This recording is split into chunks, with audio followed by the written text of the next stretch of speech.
1월 17일 새벽기도 주님 앞에 올려드리겠습니다. 제가 기도하겠습니다. 하나님 아버지 감사합니다. 오늘 새벽에도 주님의 말씀 들려주시고 또 아버지를 알아가게 하시니 감사를 드립니다. 하나님 우리 삶에 기쁨이 있게 하여 주시고 주께 주시는 영광이 가득할 수 있게 도와주십시오.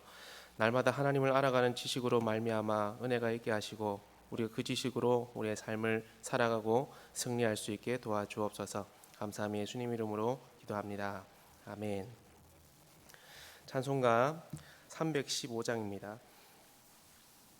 찬송가 315장 내 주 되신 주를 참 사랑하고 315장입니다. 내 주 되신 주를 참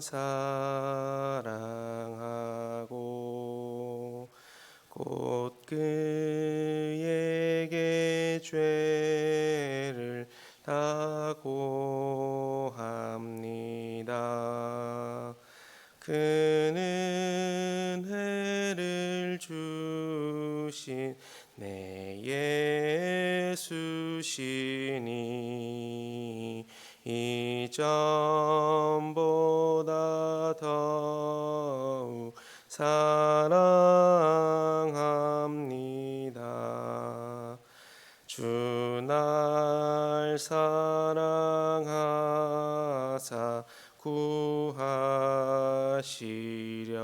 구하시려고 저 십자가 고난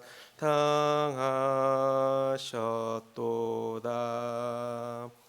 그가 시관 쓰신 내 주 배우니 이전보다 더욱 사랑합니다. 내 평생에 힘쓸 그 큰 의무는 주 예수의 덕을 늘 기림이라. 숨질 때에까지 내 할 말씀은 이전보다 더욱 사랑합니다. 그 영광의 나라 나 들어가서 그 풍성한 은혜 늘 감사하리.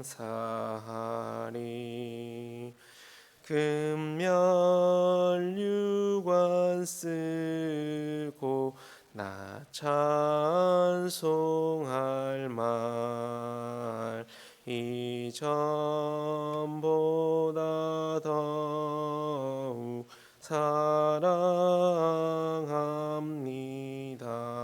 사랑합니다. 아멘. 오늘 새벽에 보실 하나님의 말씀 누가복음 6장 27절부터 38절 말씀입니다. 누가복음 6장 27절부터 38절입니다. 신약성경 99쪽에 있습니다. 누가복음 6장 27에서 38절 제가 읽어드리겠습니다. 그러나 너희 듣는 자에게 내가 이르노니 너희 원수를 사랑하며 너희를 미워하는 자를 선대하며 너희를 저주하는 자를 위하여 축복하며 너희를 모욕하는 자를 위하여 기도하라. 너의 이 뺨을 치는 자에게 저 뺨도 돌려대며 내 겉옷을 빼앗는 자에게 속옷도 거절하지 말라. 내게 구하는 자에게 주며 내 것을 가져가는 자에게 다시 달라 하지 말며 남에게 대접을 받고자 하는 대로 너희도 남을 대접하라. 너희가 만일 너희를 사랑하는 자만을 사랑하면 칭찬받을 것이 무엇이냐? 죄인들도 사랑하는 자는 사랑하느니라. 너희가 만일 선대하는 자만을 선대하면 칭찬받을 것이 무엇이냐? 죄인들도 이렇게 하느니라. 너희가 받기를 바라고 사람들에게 구워주면 칭찬받을 것이 무엇이냐? 죄인들도 그만큼 받고자 하여 죄인에게 구워주느니라. 오직 너희는 원수를 사랑하고 선대하며 아무것도 바라지 말고 구워주라. 그리하면 너희 상이 클 것이요 또 지극히 높으신 이의 아들이 되리니 그는 은혜를 모르는 자와 악한 자에게도 인자하시니라. 너희 아버지의 자비로우심 같이 너희도 자비로운 자가 되라. 비판하지 말라. 그리하면 너희가 비판을 받지 않을 것이요 정죄하지 말라. 그리하면 너희가 정죄를 받지 않을 것이요 용서하라. 그리하면 너희가 용서를 받을 것이요 주라. 그리하면 너희에게 줄 것이니 곧 후히 되어 누르고 흔들어 넘치도록 하여 너희에게 안겨주리라. 너희가 헤아리는 그 헤아림으로 너희도 헤아림을 도로 받을 것이니라. 아멘. 오늘 본문의 바로 앞단락인 누가복음 6장 20에서 26절에서 예수님께서는 복과 화에 대한 말씀을 하십니다. 이 본문에서 이 말씀에서 세 번의 복과 그리고 세 번의 화에 대한 말씀을 하십니다. 이 본문은 마태복음 5장에 등장하는 팔복과 유사한 본문입니다. 학자들 사이에서 마태복음 5에서 7장의 산상수훈과 그리고 누가복음 6장 17에서 49절의 이 평지 설교가 같은 것인가 다른 것인가에 대한 논란이 있었습니다. 하지만 같은 설교인가 다른 설교인가를 따지기보다는 예수님께서 동일한 진리를 2번 이상 가르치셨을 것이다 라고 보는 것이 좋을 것 같습니다. 예수님께서는 이 복과 화에 대한 말씀을 마치시고 난 다음에 더욱 적극적인 사랑에 대해서 말씀하십니다. 오늘 보면 27절은 이렇게 시작합니다. 그러나 너희 듣는 자에게 내가 이르노니. 예수님께서는 예수님을 따르는 제자들에게 사람의 생각과 본성을 뛰어넘는 말씀을 하고 계십니다. 27절에서 28절에 예수님께서는 바로 이런 말씀하십니다. 너희 원수를 사랑하며 너희를 미워하는 자를 선대하며 너희를 저주하는 자를 위하여 축복하며 너희를 모욕하는 자를 위하여 기도하라. 처음부터 일반적이고 평범한 사람은 흉내내기조차 벅찬 말씀을 하고 계십니다.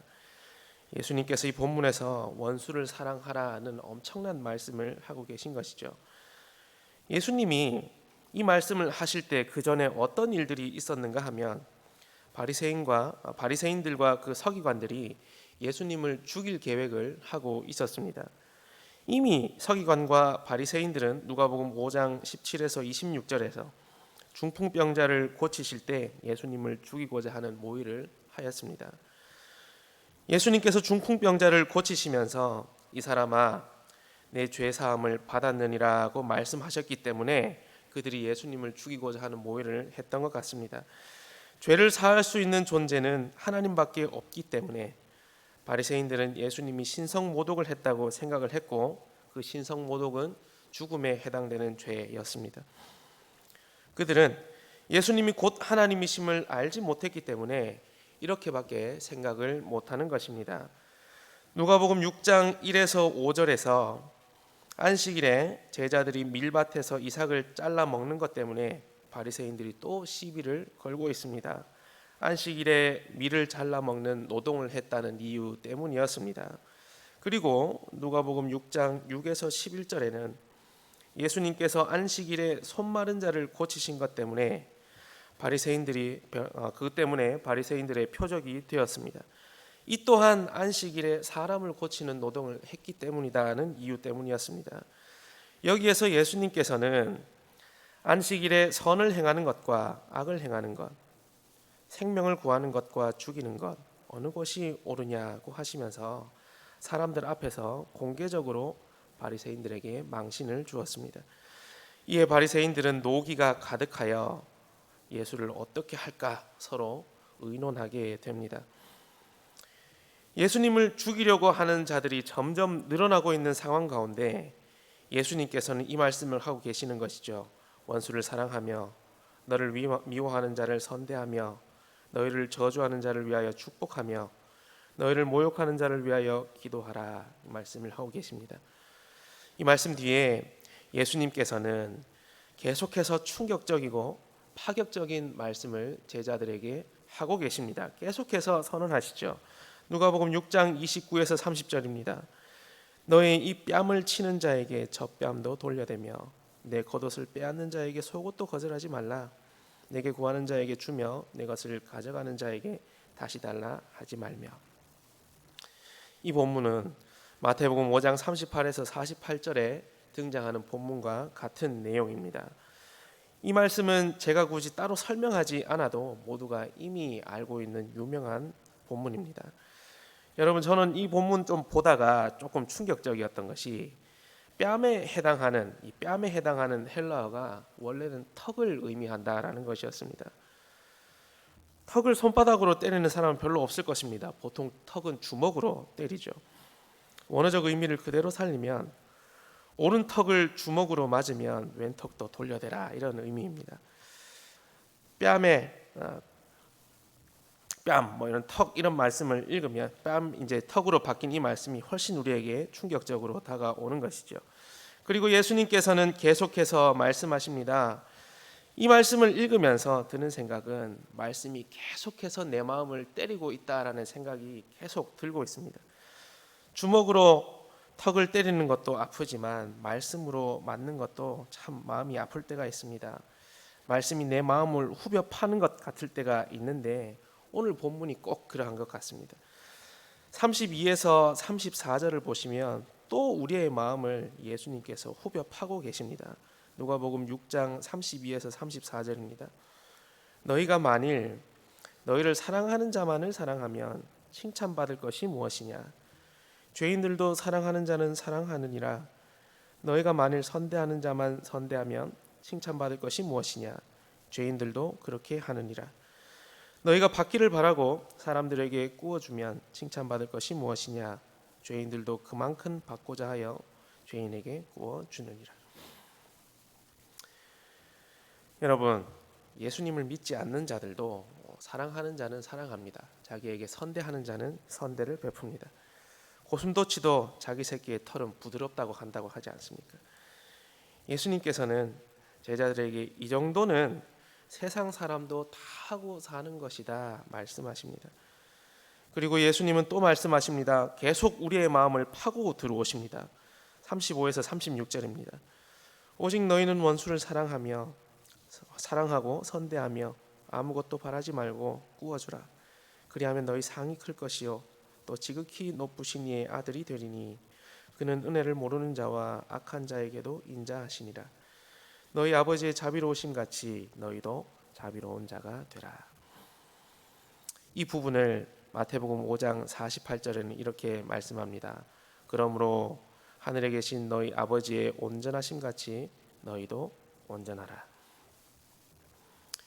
여러분, 예수님께서 제자들에게 말씀하시는 삶의 기준은 아버지의 자비로우심과 아버지의 온전하심입니다. 하나님은 은혜를 모르는 자와 악한 자들에게도 인자하신 분이십니다. 하나님은 악한 자에게 해를 비추지 않으시거나 산소를 끊어버리시는 그런 분이 아니십니다. 예수님께서는 이런 자비로움과 온전함을 제자들도 닮을 것을 말씀하고 계시는 것입니다.